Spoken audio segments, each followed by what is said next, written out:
Hello student. आज हम सभी लोकतांत्रिक राजनीति के अध्याय 3 लोकतंत्र और विविधता का अध्ययन करेंगे। जैसा कि आप जानते हैं, विभिन्न संस्कृति, भाषा और धर्मों के अनुयायियों का देश या राष्ट्र विविधता वाला समाज कहलाता है। समाज का जाति, धर्म, भाषा, लिंग अथवा क्षेत्र के आधार पर विभाजन सामाजिक विभाजन कहलाता है। तो लोकतंत्र और विविधता के अंतर्गत विविधता लोकतंत्र का आधार है, क्योंकि एक लोकतांत्रिक देश में विभिन्न जाति, धर्म, भाषा, लिंग अथवा क्षेत्र के आधार पर लोग निवास करते हैं। तो लोकतंत्र में भाषा, धर्म, जाति, लिंग, समुदाय, वर्ग, शारीरिक बनावट और कबीले इत्यादि के आधार पर विविधता होती है। अब यहाँ पर एक कहानी दी गई है मैक्सिको ओलंपिक की कि 1968 में मैक्सिको ओलंपिक में अमेरिका के 2 धावक टॉमी स्मिथ और जॉन कार्लोस, जो कि अफ्रीकी मूल के थे, अमेरिकी थे और अमेरिका में होने वाले उन्होंने रंग भेद को पूरे विश्व का ध्यान खींचा था।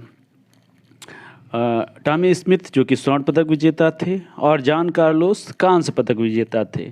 टॉमी स्मिथ ने गले में काले रंग का पट्टा पहना हुआ था और जॉन कार्लोस ने काले रंग की माला पहनी हुई थी, जो कि अश्वेत लोगों की पहचान को दर्शाती थी।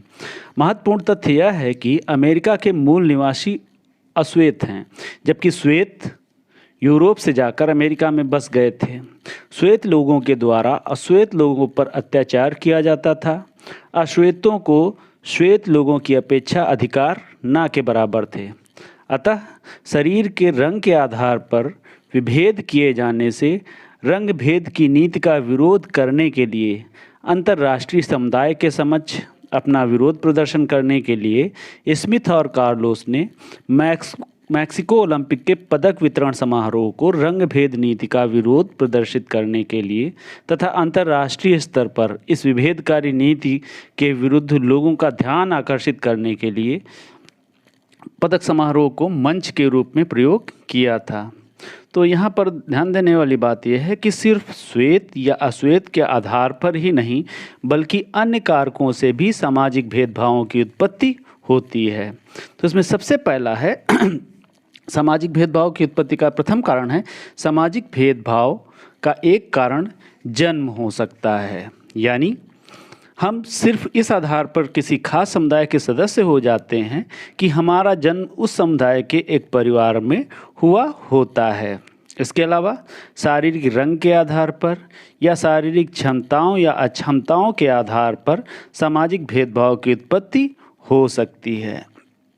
तो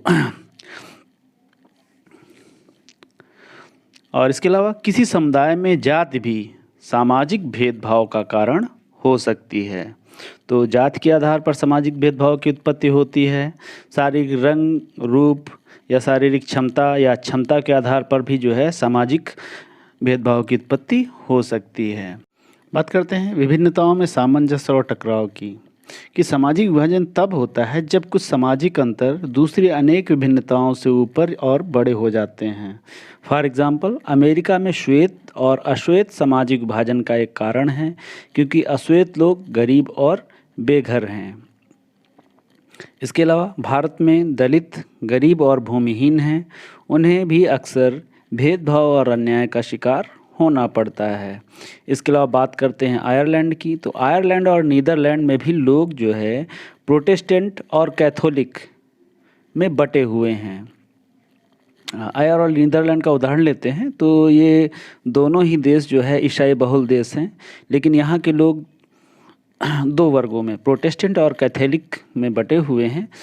उत्तरी आयरलैंड में वर्ग और धर्म के बीच जो है गहरी समानता है। वहाँ कैथोलिक समुदाय गरीब है और उनके साथ लंबे समय से भेदभाव होता चला आया है, जबकि नीदरलैंड में वर्ग और धर्म के बीच ऐसा मेल दिखाई नहीं देता है, क्योंकि वहाँ पर कैथोलिक और प्रोटेस्टेंट दोनों ही अमीर हैं और गरीब हैं, जिसके परिणाम स्वरूप उत्तर आयरलैंड में कैथोलिक और प्रोटेस्टेंटों के बीच में भारी जो है संघर्ष देखने को मिलता है, लेकिन नीदरलैंड में ऐसा नहीं होता है। और इसका प्रमुख कारण है कि जब सामाजिक विभिन्नताएं एक दूसरे से उलझ जाती हैं तो एक गहरे सामाजिक विभाजन की जमीन तैयार होने लगती है। इसके अलावा यदि बात करते हैं बेल्जियम की, तो बेल्जियम में भाषाई आधार पर, जबकि जर्मनी और स्वीडन में बाहरी संस्कृतियों के आधार पर जो है विभिन्नता दिखाई पड़ती है। बात करते हैं सामाजिक विभाजन की राजनीति की, तो लोकतंत्र में सामाजिक विभाजन का लाभ राजनीतिक पार्टियां उठाने की कोशिश करती हैं। प्रत्येक राजनीतिक दल सामाजिक विभाजन का लाभ उठाकर अपने हित या अपने स्वार्थ सिद्धि को प्राप्त करने का प्रयास करता है। तो राजनीतिक दल मौजूदा राजनीतिक और सामाजिक विभाजन के हिसाब से होड़ लगाते हैं, यानी ऐसे कार्यों में ऐसे मुद्दे को उठाते हैं जिससे जो है उनको प्रत्यक्ष लाभ हो। सामाजिक विभाजन केवल भारत जैसे देश ही नहीं बल्कि आयरलैंड जैसे विकसित देश में भी है। यानी किसी भी एक लोकतांत्रिक देश की यदि बात की जाए तो प्रत्येक देश की संरचना जटिल होती है, अनेक भाषाओं, धर्मों, जातियों, वर्गों के लोग रहते हैं। तो जो सामाजिक विभाजन है सभी देशों में पाया जाता है। फॉर एग्जाम्पल आयरलैंड में ईसाई धर्म को लेकर कैथोलिक और प्रोटेस्टेंट में हिंसक लड़ाइयाँ हुई हैं, जो सन 1998 में ब्रिटेन और आयरलैंड में समझौते के साथ समाप्त हुई। सामाजिक विभाजनों की राजनीति का परिणाम 3 चीज़ों पर निर्भर करता है। पहला है लोगों में आपसी या अपनी पहचान के प्रति आग्रह की भावना, अर्थात अगर लोग खुद को सबसे विशिष्ट और अलग मानने लगते हैं तो उनके लिए दूसरों के साथ तालमेल या सामंजस्य बैठाना बहुत मुश्किल हो जाता है। इसके अलावा दूसरा है राजनीतिक दल द्वारा समुदाय की मांग को उठाने का तरीका, यानी किसी भी समुदाय की मांगों को राजनीतिक दल कैसे उठा रहे हैं। यदि राजनीतिक दल संविधान के दायरे में आकर किसी दूसरे समुदाय की मांग को उठा रहे हैं तो उस मांग को स्वीकार करना आसान होता है। यदि वह मांग असंवैधानिक हो, संविधान के दायरे से हटकर हो, किसी भी एक पक्षीय हितों की बात कर रही हो तो उसको स्वीकार करना मुश्किल होता है, और जिससे जो है सामाजिक विभाजन की पृष्ठभूमि तैयार हो जाती है। इसके अलावा तीसरा है सरकार का रुख, यानी सरकार इन मांगों पर क्या प्रतिक्रिया व्यक्त करती है, यह महत्वपूर्ण होता है। जैसे कि हमने पिछले पार्ट में देखा कि बेल्जियम और श्रीलंका का उदाहरण, उसमें जो है शासन सत्ता में साझेदारी करने को तैयार हो जाता है और अल्पसंख्यक समुदाय की उचित मांगों को पूरा करने का ईमानदारी से प्रयास करता है। तो जो सामाजिक विभाजन होता भी है तो वो जो है राष्ट्र की एकता और अखंडता के लिए खतरा नहीं बनता है। लेकिन शासन यदि राष्ट्रीय एकता के नाम पर किसी ऐसी मांग को दबाना शुरू कर देता है तो क्या होता है, उसका परिणाम विपरीत होता है, जिससे राष्ट्र की एकता और अखंडता को बनाए रखना मुश्किल हो जाता है।